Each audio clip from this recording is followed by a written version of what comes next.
What if being treated like dirt by people who thought they were better than you was actually the key to discovering you owned everything they ever wanted? For one waitress in Manhattan, a single legal document would transform her from the woman they humiliated into the person who controlled their entire fortune. This isn't just about money. It's about a family secret so explosive it would shatter everything they thought they knew about bloodlines, loyalty, and who really deserves to sit at the head of the table. The envelope that arrived at Sophie Chen's cramped apartment didn't just contain an invitation to a billionaire's will reading. It contained the power to destroy the very people who had spent years making her feel invisible. The smell of stale cigarettes and burnt coffee was the perfume of Sophie Chen's existence. It clung to her black polyester uniform, her tired hair pulled back in the same messy bun she'd worn for 3 years straight, and the dark circles under her 28-year-old eyes that told the story of too many double shifts and not enough hope. She worked at Meridian, an upscale restaurant in Manhattan's financial district, where investment bankers complained about the temperature of their $15 salads while she smiled and pretended their condescension didn't cut like glass. Every morning, she would tie her apron strings with hands that had once been soft, back when she had a different life, a different name in her heart. That name was Victoria Whitmore, and Sophie had loved her like the grandmother she'd never known she had. But that was before everything fell apart, before the blame, before she became invisible again. What none of the suited executives poring over their Wall Street journals knew was that Sophie Chen had once held the trembling hand of one of America's most powerful women. 3 years ago, she had been the overnight caregiver for Victoria Whitmore, wife of billionaire Theodore Whitmore, during the final months of her battle with Alzheimer's. While Victoria's own family hired nurses and kept their distance, Sophie had been the one reading to her from worn paperback novels, brushing her silver hair and listening to her fragmented stories about a baby girl she'd given away decades ago. Victoria would cry during her lucid moments, whispering about a granddaughter somewhere in the world, a piece of her heart she'd lost to circumstance and shame. Sophie had held her as she died, and for 48 hours she had been treated like family. Then came the accusations, the blame for a fall that couldn't have been prevented, and the swift, brutal dismissal that sent her back to obscurity. "Order up, Sophie," barked Carlos from the kitchen, his voice cutting through the lunch rush chaos. She grabbed the heavy plates, her forearms burning from the heat, and navigated through the maze of tables filled with people who looked through her like she was furniture. Table 12 was her nemesis today, a hedge fund manager named Bradley, who had already sent back his Caesar salad because the croutons were aggressively seasoned. His Rolex caught the light as he snapped his fingers at her, demanding fresh ground pepper like he was summoning a servant. "And make sure the steak is exactly medium rare," he'd ordered earlier, his voice dripping with the kind of casual cruelty that came from never having been told no. "If it bleeds, it's going back. If it's grey, it's going back. Are we crystal clear, sweetheart?" Sophie had just nodded, swallowing the words she really wanted to say. As she moved between tables, refilling water glasses and absorbing the subtle insults that came with being part of the invisible workforce, Sophie's mind drifted to the small apartment in Queens she shared with 2 roommates. The stack of overdue bills on her nightstand, the phone calls from debt collectors she'd stopped answering, the medical bills from her mother's cancer treatment that still haunted her credit score. This was her reality, a grinding, relentless cycle of survival that had worn her down to something she barely recognized. She had dreams once, before life happened, before responsibility crushed them into dust. But in quiet moments between orders, when she caught her reflection in the restaurant's mirrors, she could still see traces of the woman who had once mattered to someone. Victoria had seen her, really seen her, in those final days. Little did Sophie know as she delivered another round of drinks to ungrateful customers that Victoria's love had set in motion a chain of events that would soon turn her world upside down. The letter arrived on a Tuesday morning, slipped under her apartment door like a whisper from another world.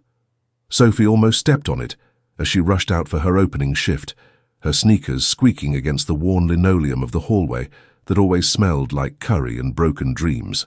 The envelope was thick, expensive, the kind of paper that rich people used when they wanted you to know they were rich before you even opened it. Her name was written in elegant script across the front, Miss Sophie Chen, and in the corner, embossed in gold, were the words, Whitmore and Associates Estate Planning. Her heart stopped. She hadn't heard that name in 3 years, not since the day Theodore Whitmore's security team had escorted her from the family's Fifth Avenue penthouse with nothing but a severance check that barely covered her subway ride home. The last time she'd seen any Whitmore letterhead, it had been accompanied by lawyers threatening legal action if she ever spoke publicly about Victoria's final days.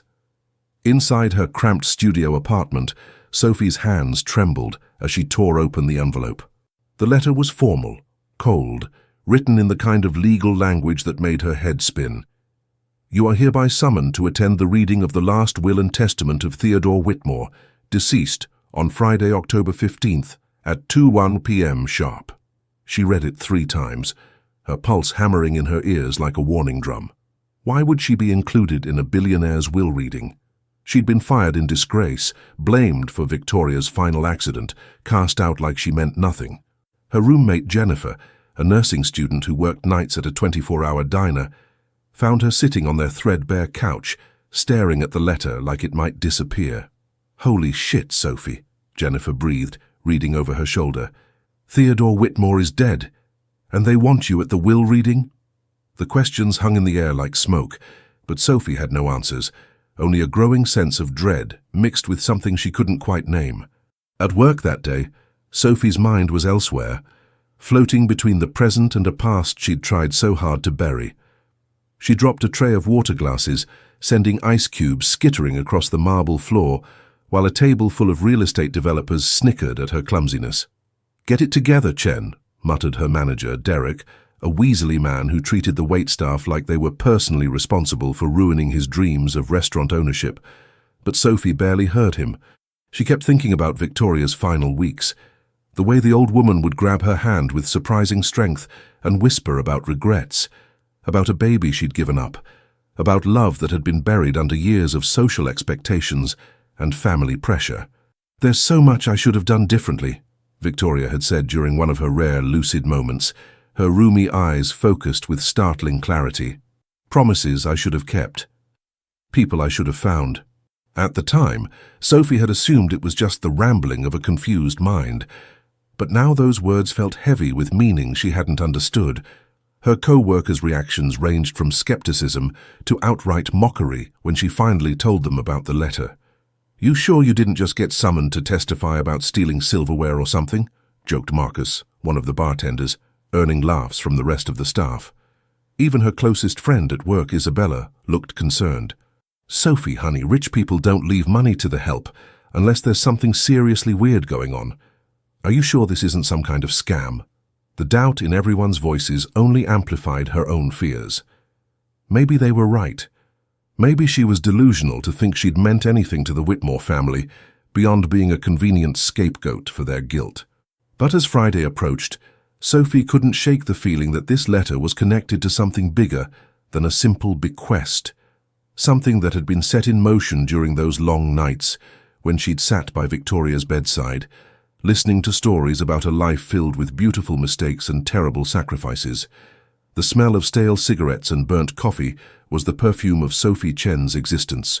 It clung to her black polyester uniform, her tired hair pulled back in the same messy bun she'd worn for 3 years straight, and the dark circles under her 28-year-old eyes that told the story of too many double shifts and not enough hope.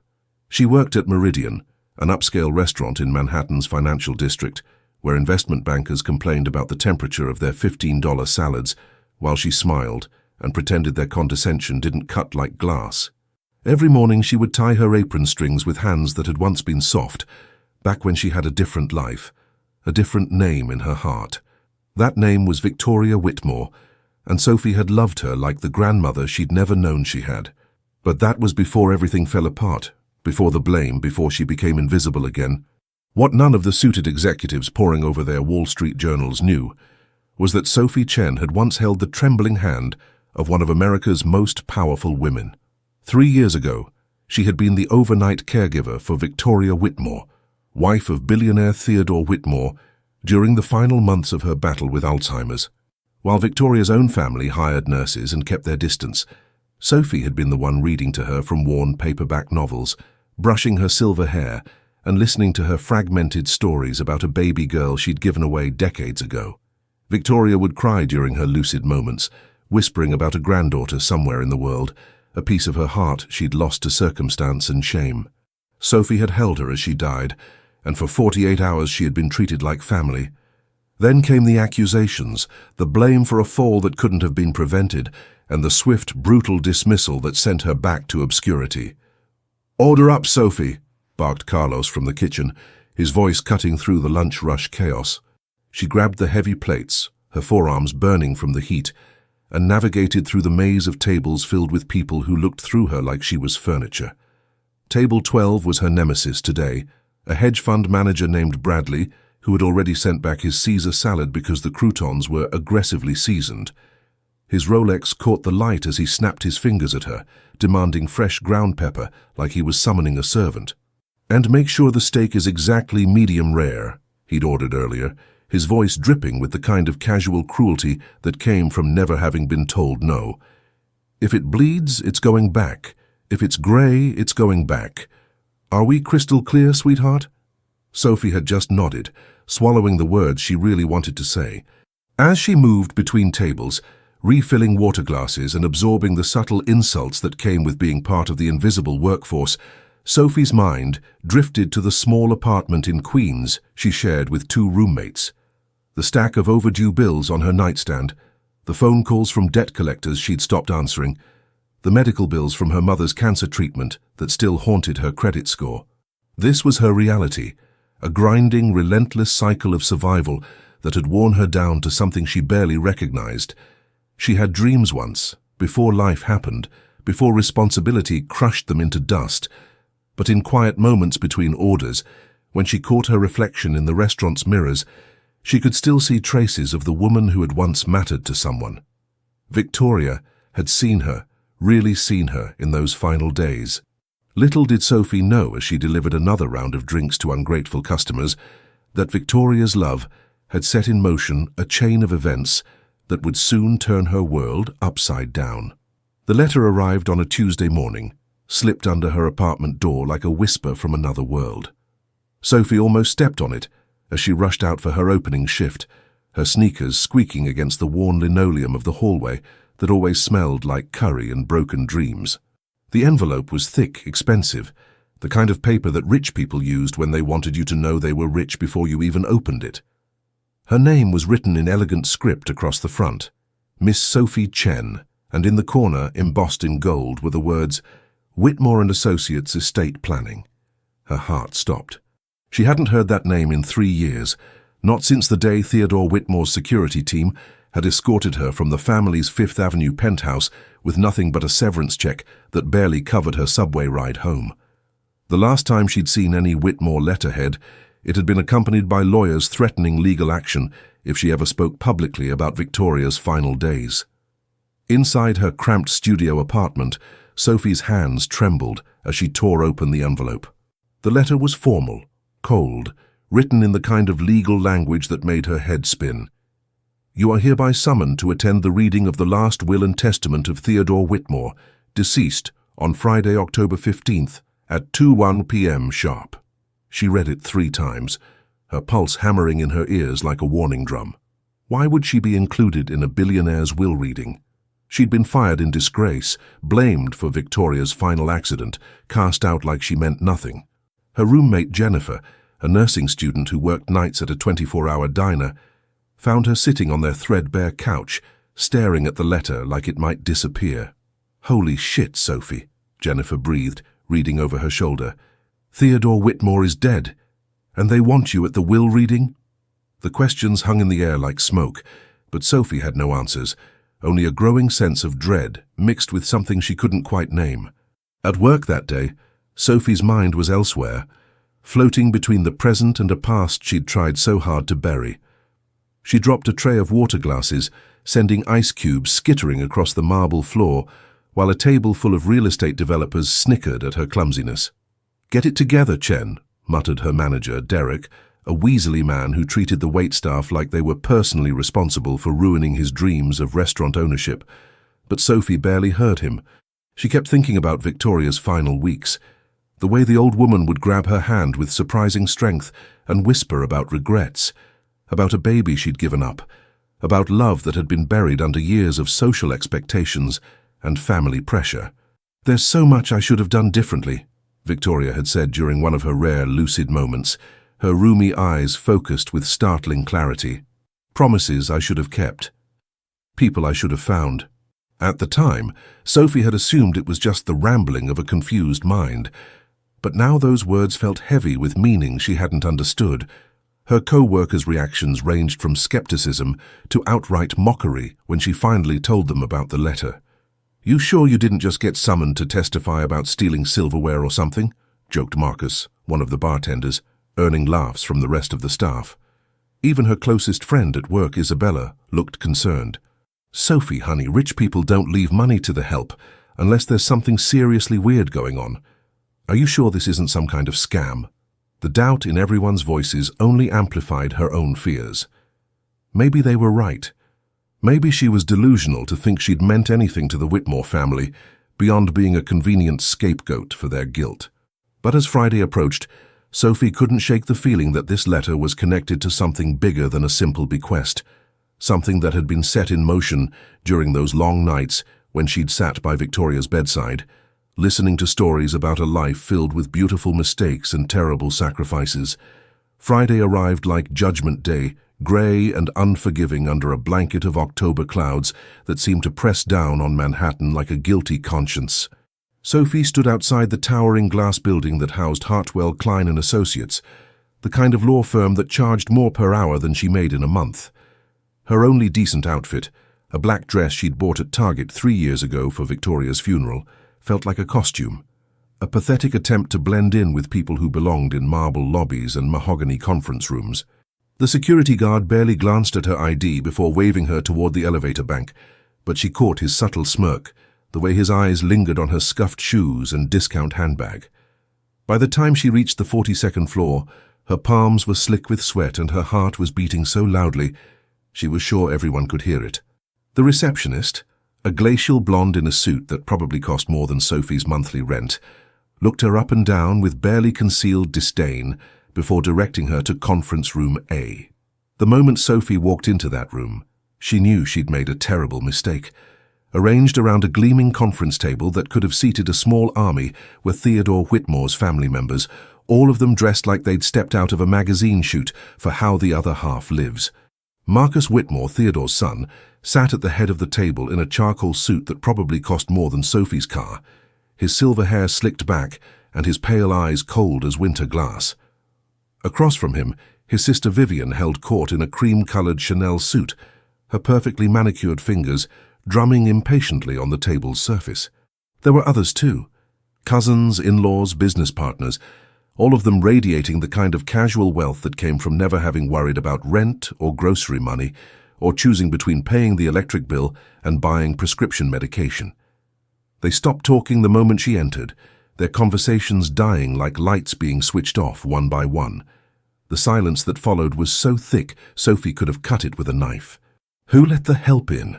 The voice belonged to Vivian, her tone sharp enough to draw blood. She was staring at Sophie like she was something unpleasant that had been tracked in on someone's shoe. Security must have made a mistake. Marcus leaned forward, his eyes narrowing as recognition dawned on his aristocratic features. "Wait a minute," he said slowly, his voice carrying the kind of quiet menace that rich people perfected in prep school. "I know you. You're the caregiver, the one who was supposed to be watching Mother when she fell." The temperature in the room seemed to drop 10 degrees. Sophie felt every eye in the room turn toward her, felt the weight of their collective judgment pressing down on her shoulders like a physical force.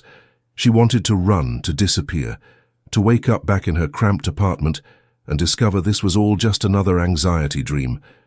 But her feet felt rooted to the expensive carpet, and her voice had abandoned her completely. The lawyer, an elderly man named Harrison Hartwell with kind eyes behind wire-rimmed glasses, cleared his throat and consulted his papers. "Miss Chen is here, at the explicit instruction of the deceased," he said quietly, his voice cutting through the hostile murmurs that had begun to ripple around the table. "Theodore Whitmore specifically requested her presence for the reading of his will." Vivian's laugh was like breaking glass. "Oh, this is rich," she said, turning to address the room like she was performing for an audience. "Father always did have a soft spot for strays. I suppose he's left her a nice little tip for her trouble, maybe enough to cover bus fare back to whatever bridge she crawled out from under." The others laughed, cruel sounds that echoed off the floor-to-ceiling windows. Sophie's cheeks burned with humiliation, but something deeper was stirring inside her chest, an ember of anger that had been smoldering for 3 years, ever since the day they'd thrown her out of their lives like yesterday's garbage. She raised her chin and met Vivian's mocking gaze directly. She might not belong in this room, but Victoria had loved her, and that had to count for something. The will reading began like a symphony of greed, each bequest announced with the formal precision of a funeral march. Harrison Hartwell's voice carried across the room as he read through Theodore Whitmore's final wishes, his words falling like drops of liquid gold into eager ears. "To my son Marcus, I leave the Hamptons estate, valued at $12 million, along with my collection of vintage automobiles." Marcus nodded, with the satisfaction of a man who had never doubted his inheritance. "To my daughter Vivian, I bequeath the Fifth Avenue penthouse and my shares in Whitmore Media Holdings, valued at $45 million.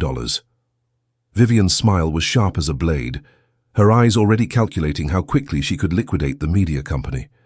The room hummed with whispered conversations about tax implications and investment strategies, the kind of casual talk that happened when money was just numbers on a spreadsheet, rather than the difference between eating and starving.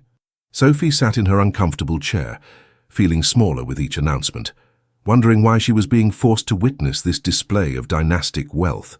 But as the bequests continued, something strange began to happen. The amounts grew smaller, more specific, almost petty in their precision. "To my nephew Charles, I leave my golf club membership and the sum of $50,000. Charles's face fell. He'd clearly been expecting more. "To my business partner Gerald Morrison, I leave my office furniture and the Rolex collection, valued at $120,000. Gerald's jaw tightened visibly. The atmosphere in the room began to shift from celebration to confusion, then to something darker. These people had expected millions, not thousands. They had expected to divvy up a fortune, not fight over table scraps. Vivian's perfectly composed mask began to slip as she realized that the bulk of her father's wealth, the billions everyone knew he possessed, had not yet been mentioned. Marcus was leaning forward in his chair, his knuckles white as he gripped the armrests. The whispers around the table grew louder, more agitated, like the buzz of angry wasps trapped in a jar. Then came the moment that shattered everything. Harrison Hartwell cleared his throat and looked directly at Sophie, his kind eyes holding something that might have been apology or perhaps admiration. "To Sophie Chen," he read, his voice steady despite the electric tension crackling through the air. "I leave the remainder of my estate." The words hung in the air like smoke from an explosion, and for a heartbeat, the room was so quiet, Sophie could hear her own pulse thundering in her ears. Then Hartwell continued, his voice cutting through the stunned silence like a sword through silk. "This includes all remaining assets of Whitmore Enterprises, valued at $2.8 billion, all properties not previously mentioned, including the Martha's Vineyard compound and the Aspen residence, and all investment portfolios, trusts, and offshore accounts." The number hit the room like a physical blow, $2.8 billion. Sophie's vision blurred, and she gripped the edge of her chair to keep from falling. This had to be a mistake, a clerical error, a cruel joke that would be corrected in the next sentence. The explosion of outrage that followed was immediate and volcanic. Marcus shot to his feet so fast his chair toppled backward, his face turning a dangerous shade of purple. "This is impossible," he roared, spittle flying from his lips. "That woman is nobody. She's a fucking waitress." Vivian was on her feet too, her Chanel suit wrinkled for the first time in her perfectly curated life, pointing at Sophie with a trembling finger. "She manipulated him. She's a con artist, a gold digger who took advantage of a grieving old man." The other family members joined the chorus of fury, their voices overlapping in a cacophony of disbelief and rage. Accusations flew across the room like bullets. Fraud, undue influence, mental incompetence. Someone mentioned calling the police. Another threatened immediate legal action. Through it all, Sophie sat frozen, her mind unable to process what she'd just heard. The woman who had served coffee and cleaned up other people's messes was now, according to a piece of paper, one of the richest people in America. It felt like a fever dream, like reality had come unhinged and was spinning wildly out of control. Harrison Hartwell raised his hand, and somehow, miraculously, the chaos began to subside into angry mutters and hostile glares. His voice, when he spoke, carried the authority of 40 years practicing law for Manhattan's elite. Ladies and gentlemen, I understand your shock, but I must inform you that this will was executed with full legal oversight and witnessed by 3 independent parties. Mr. Sire Mao. Whitmore was of sound mind and body when these documents were prepared. He reached into his leather briefcase and withdrew a sealed envelope, thick and yellowed with age. However, Mr. Whitmore anticipated your reaction and left specific instructions. The envelope bore Theodore's personal seal, and as Hartwell broke it open, Sophie noticed his hands trembling slightly. Inside was a single DVD and a handwritten note. The lawyer's eyes scanned the note quickly, and something in his expression shifted. Surprise, perhaps even awe. Mr. Whitmore has left a video message to be played now before any further discussion. He gestured to his assistant, who wheeled in a large monitor and DVD player with the efficiency of someone who had clearly prepared for this moment. The screen flickered to life, and suddenly Theodore Whitmore was in the room with them, or at least his ghost was. He sat in his study, the same room where Sophie had once delivered Victoria's evening tea, looking older than she remembered, but with eyes that burned with fierce intelligence. His voice, when he spoke, was steady and deliberate, each word chosen with the precision of a man who understood the weight of what he was about to reveal. If you are watching this, then I am dead, and Sophie Chen is sitting in a room full of people who believe she doesn't belong there. His gaze seemed to look directly through the camera, directly at Sophie, and she felt a chill run down her spine. They are wrong. She belongs there more than any of you, because she is not just the woman who cared for my wife in her final days. He paused, letting the words settle like sediment in still water. She is Victoria's granddaughter. She is a Whitmore by blood, and she is the rightful heir to everything I have built. The silence that followed was so complete, it seemed to have weight and substance, pressing down on everyone in the room like a physical force. Sophie's vision went white around the edges, and she gripped the arms of her chair to keep from sliding to the floor. Granddaughter. The word echoed in her head like a bell being struck over and over again. It was impossible. It was insane. She was Sophie Chen, daughter of Linda Chen, a seamstress who had died of cancer 3 years ago in a Queen's hospital. She wasn't anyone special, wasn't connected to anyone important. But Theodore's voice continued from beyond the grave, methodical and merciless in its revelation. Victoria gave birth to a daughter in 1962 when she was just 17 years old. The pregnancy was the result of an affair with a young man her father deemed unsuitable, a Chinese immigrant named David Chen who worked in the family's textile business. Sophie's mother had told her that her father died when she was too young to remember, that his name was David, that he had been a good man who worked with his hands.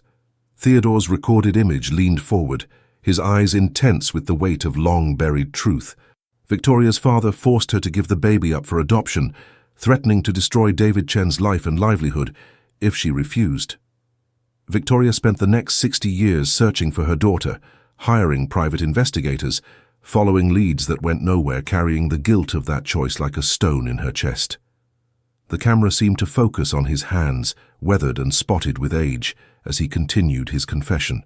When Victoria developed Alzheimer's, her memories became confused, but one thing remained crystal clear in her lucid moments: her desperate love for the daughter she had lost.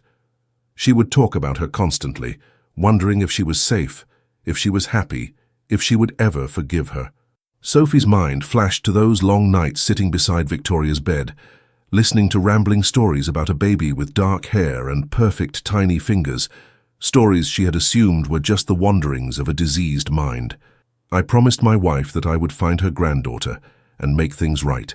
It took 3 years and a team of genealogists, but we found her. We found you, Sophie. And when we did, Victoria insisted you be brought into our home not as an employee but as family returning to where she belonged.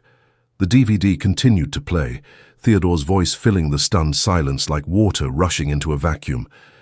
Victoria knew she was dying, and she knew her mind was failing, but she begged me to find a way to bring Sophie home without revealing the truth too soon.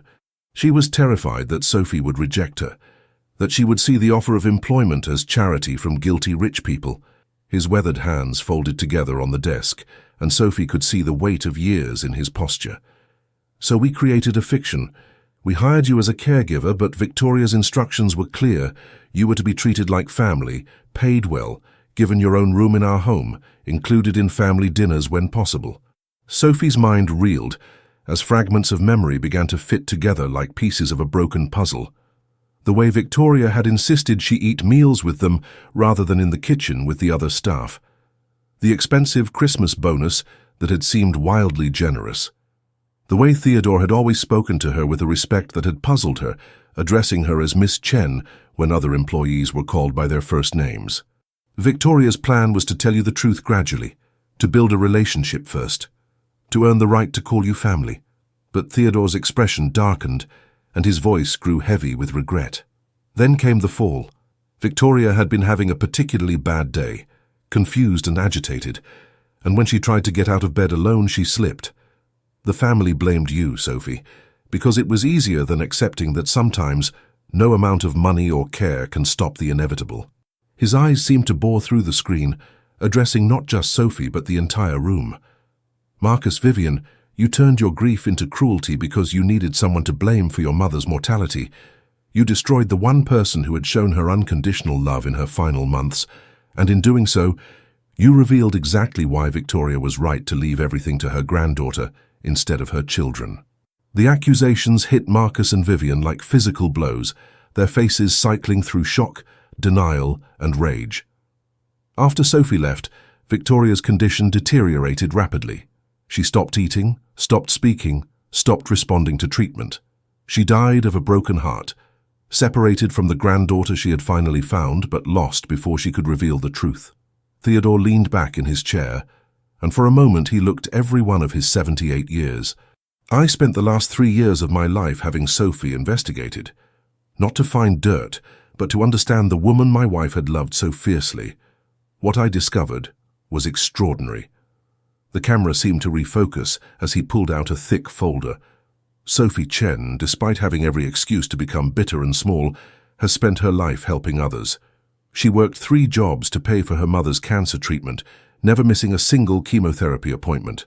She volunteers at a homeless shelter every Sunday, using her day off to serve meals and read to children. She sends part of her paycheck to a scholarship fund for underprivileged students, even though she can barely afford rent.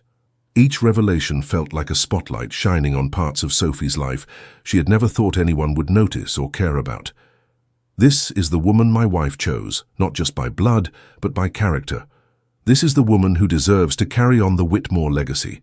The final segment of Theodore's message was addressed directly to Sophie, his voice softening with something that sounded almost like paternal affection. Sophie, I know this is overwhelming. I know you're sitting in that room feeling like you don't belong, surrounded by people who have spent their entire lives believing that money and breeding make them superior to working people like yourself. But you are not just a Whitmore by blood. You are a Whitmore by heart. He paused, and Sophie could swear she saw tears in his eyes. Victoria left you letters, dozens of them, written during her lucid moments over the final months of her life. They're in a safety deposit box along with DNA evidence, birth certificates, and adoption records that prove beyond any doubt that you are her granddaughter. But more than that, you are her hope. The screen began to fade as Theodore's image smiled, the first genuine smile Sophie had ever seen from him. Use this gift wisely, granddaughter. Make your grandmother proud, and never let anyone make you feel like you don't deserve to be exactly where you are. The room fell silent as the screen went black, leaving only the quiet hum of the air conditioning and the sound of Sophie's heart beating so loudly she was certain everyone could hear it. The eruption that followed made the earlier outrage look like a polite disagreement at afternoon tea. Marcus launched himself across the table with the fury of a man watching his birthright evaporate before his eyes, his expensive suit bunching as he stabbed a finger toward the now black screen. Lies. All of it. My father was senile, manipulated by that scheming little... His words dissolved into incoherent rage as his sister grabbed his arm, her own composure finally cracking like ice in boiling water. Vivian's perfectly applied makeup was streaking down her cheeks, and her voice cracked with desperation. This is fraud on a massive scale. No judge in America will uphold this travesty. Around the table, the other family members and business associates had divided into two camps. Those shouting about legal challenges and those frantically making phone calls to their attorneys. The conference room had transformed into a war zone, with Harrison Hartwell standing at the center like a referee in a boxing match that had spiraled completely out of control. Through it all, Sophie sat frozen, her mind struggling to process the impossible reality that she was no longer Sophie Chen, struggling waitress from Queens, but Sophie Chen Whitmore, heir to billions. The lawyers descended like vultures within the hour, streaming into the conference room with briefcases and tablets, their expensive suits rustling with the sound of impending litigation. Marcus had retained the services of Crawford and Associates, a white shoe firm known for demolishing hostile takeovers and contested wills. Vivian's legal team from Morrison, Blake and Partners set up what looked like a military command center at one end of the table, their paralegals spreading documents across every available surface. The air grew thick with legal jargon, phrases like undue influence, mental incapacity, and fraudulent inducement flew around the room like bullets in a gunfight. Sophie found herself assigned a court-appointed advocate, a tired-looking woman named Janet Morrison, who spoke to her in the slow, careful tones people used when explaining complicated things to children. "Miss Chen," Janet said, her voice barely audible over the chaos, "you need to understand that contesting this could take years and cost millions. Are you prepared for that kind of fight?" The question hung in the air like smoke, and Sophie realized that everyone in the room was staring at her, waiting for her answer. But Sophie's mind had drifted away from the legal circus surrounding her, floating back to those quiet nights in the Whitmore penthouse, when Victoria would grip her hand with surprising strength and whisper stories that had seemed like the ramblings of a confused mind. Now those fragments took on new meaning, like pieces of a love letter written in code. "I had a baby once," Victoria had said during one of her lucid moments, tears streaming down her weathered cheeks. "Perfect little fingers, dark hair like silk. They said I was too young, that it would ruin everything, but I loved her so much it felt like my heart would burst." Sophie remembered stroking Victoria's hair, thinking she was talking about some long-ago miscarriage or infant death, never imagining that the baby in those stories was her own mother. "I should have fought harder," Victoria had continued, her voice growing stronger with conviction. "I should have told them all to go to hell and kept my baby, but I was 17 and scared, and I believed them when they said it was for the best." The weight of those words hit Sophie like a physical blow. Victoria hadn't been rambling about some stranger's baby. She had been confessing her deepest regret to the granddaughter she had finally found, but couldn't yet claim. Harrison Hartwell finally called for order, his voice cutting through the legal mayhem with the authority of a judge. "Ladies and gentlemen, I have one more item that Mr. Whitmore instructed me to present." He reached into his briefcase and withdrew an ornate wooden box, the kind used to store precious jewelry or important documents. "These are the letters Mrs. Victoria Whitmore wrote to her granddaughter during her final months, along with the documentation Mr. Whitmore mentioned in his video message." The box seemed to glow under the conference room's harsh fluorescent lights, and Sophie felt drawn to it like metal to a magnet. Inside were dozens of envelopes, each one addressed in Victoria's shaky handwriting, "To my beloved granddaughter Sophie." The DNA test results were there too, official documents from 3 different laboratories confirming what Theodore's video had claimed.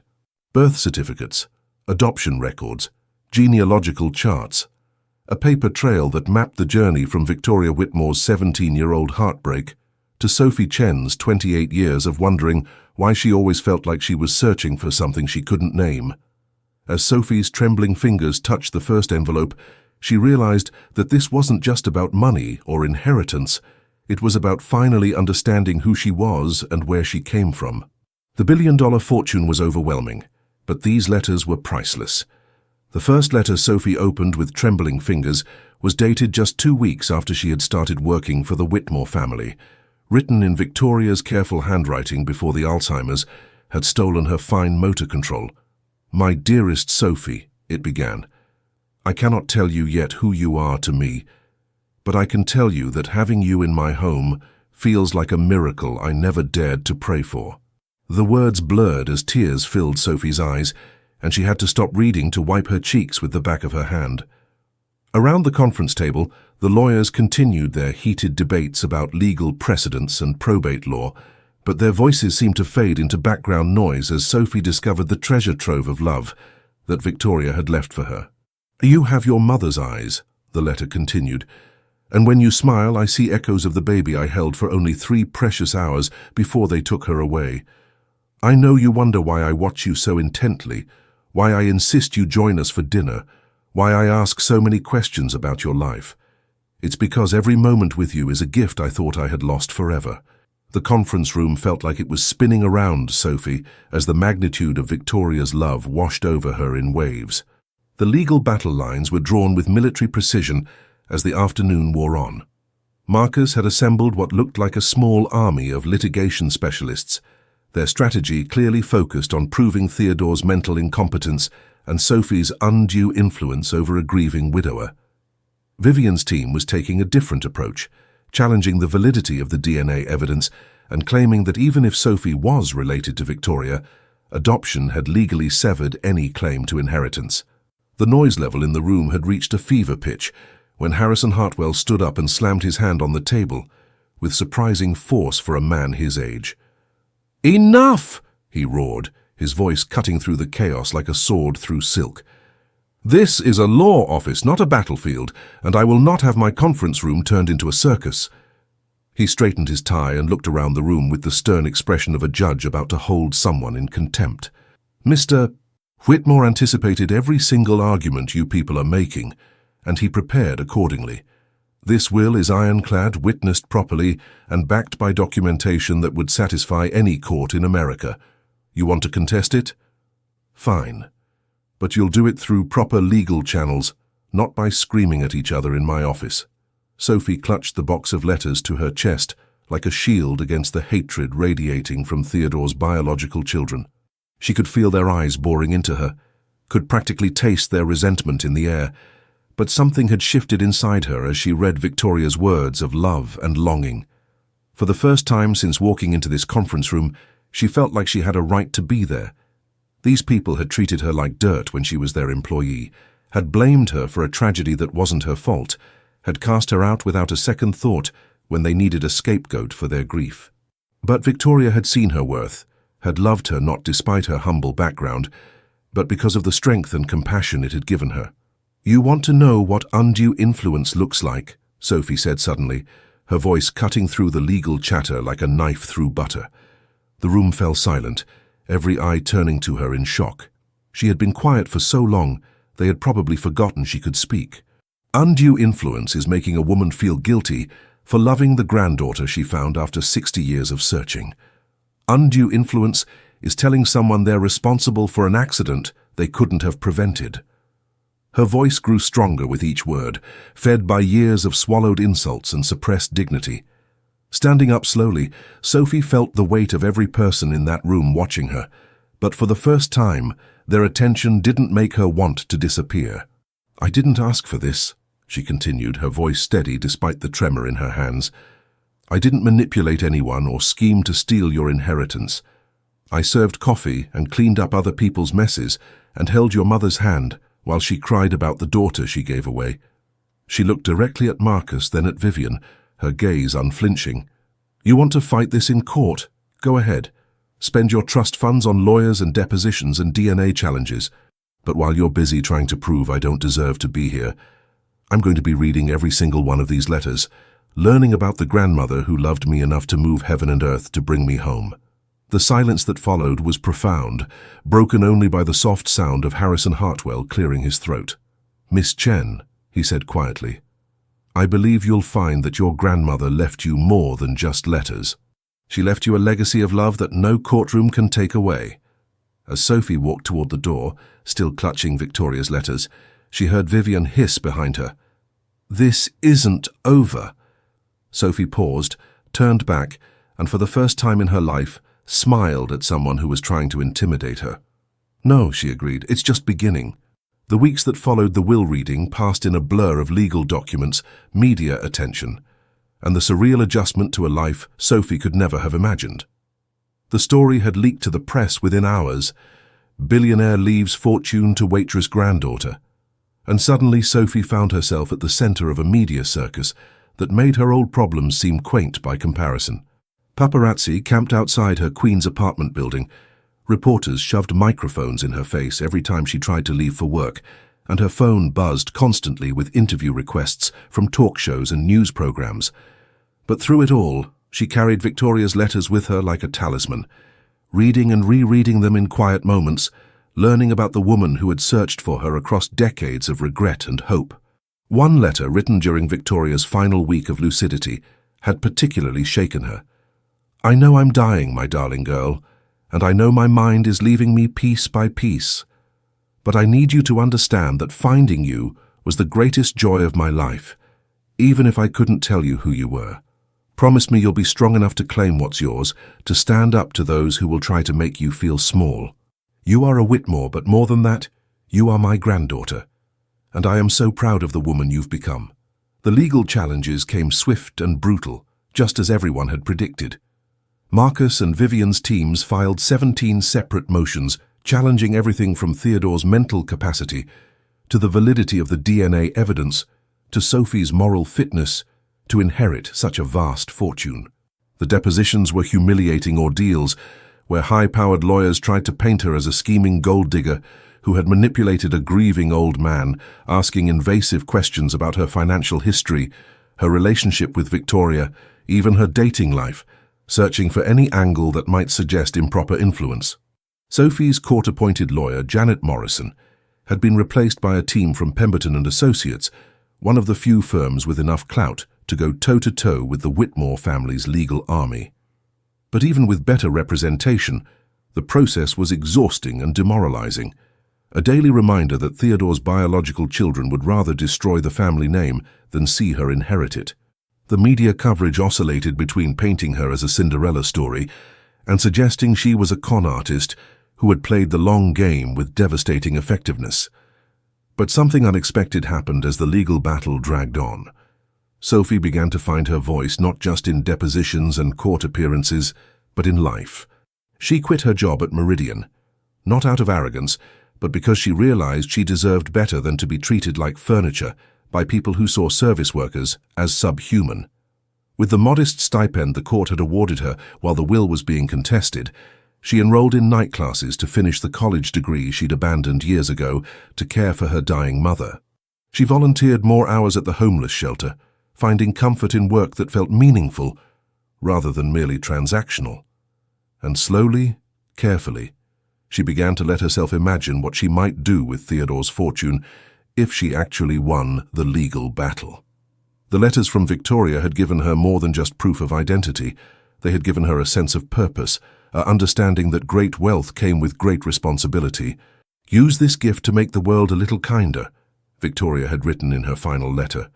"Be the voice for those who have no voice, just as you were a voice for me when I could no longer speak for myself."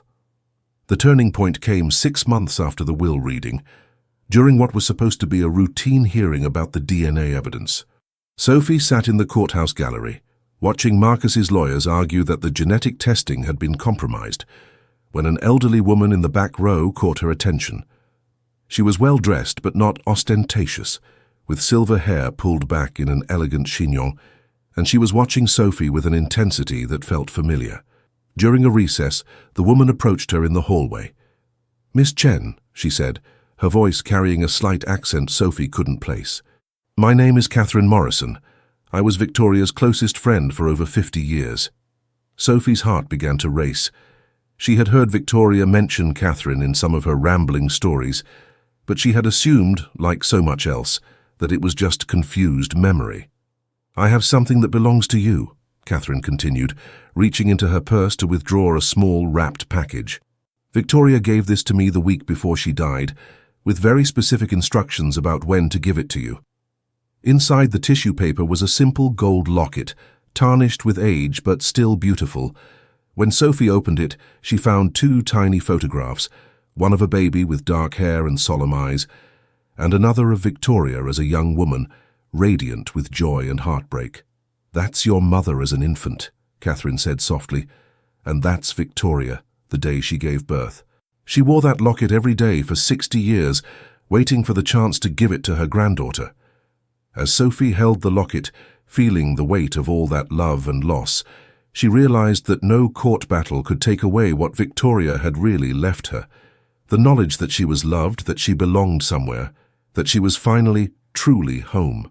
The final court hearing arrived on a crisp February morning, nearly 8 months after that first devastating afternoon in Harrison Hartwell's conference room.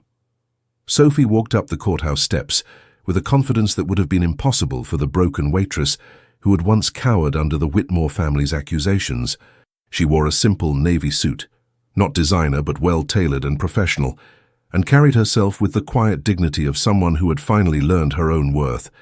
The media circus was in full swing, with reporters shouting questions and cameras flashing, but Sophie kept her eyes forward, flanked by her legal team and clutching the gold locket Catherine had given her. Inside the courtroom, Marcus and Vivian sat with their army of lawyers, their faces masks of cold determination. But Sophie noticed something different in their posture, a slight slump of defeat, the body language of people who knew they were fighting a losing battle. The months of legal warfare had taken their toll on everyone involved, but while Sophie had grown stronger, Theodore's biological children looked diminished, hollowed out by their own hatred and greed.